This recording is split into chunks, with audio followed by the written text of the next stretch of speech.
We can write the consumer's budget constraint as, on the right-hand side, we have net income, so income net of taxes. That's wage income plus profits minus taxes. And on the left-hand side is consumption spending. If we take the time constraint and substitute that into the budget constraint for NS, we can then rewrite this so that on the right-hand side, what we have is all the different sources of income, and the left-hand side is the two things that the consumer buys. They buy consumption goods and they buy leisure. What are the sources of income? Well, if they worked full-time, that means all 24 hours in the day, then they would have W times H in income. Out of that, though, they have to buy leisure. So what we have on the right-hand side is total income. And because these are competitive consumers, they take all those things on the right-hand side as given. So what the consumer is going to do is the consumer is going to choose consumption and leisure in order to maximize utility subject to this budget constraint. So W, if you stare at equation 4, gives you the trade-off between the choice of consumption and leisure. A higher wage makes leisure more expensive relative to consumption. Now we can think of this budget constraint algebraically. I've just rewritten it here. And let's put leisure on the x-axis, consumption on the y-axis. Put this into canonical linear form, y equals mx plus b, where we just define the slope as negative w. We define the intercept as wh plus pr minus t. And now what we see is that a higher w is going to make the budget line steeper, and a higher wh plus pr minus t is going to shift the budget line out in a parallel fashion.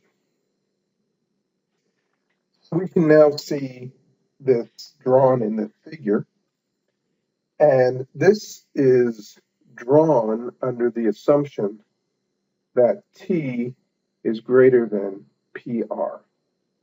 And what that means is simply that the taxes that they have to pay exceed the profits that they receive from the firms.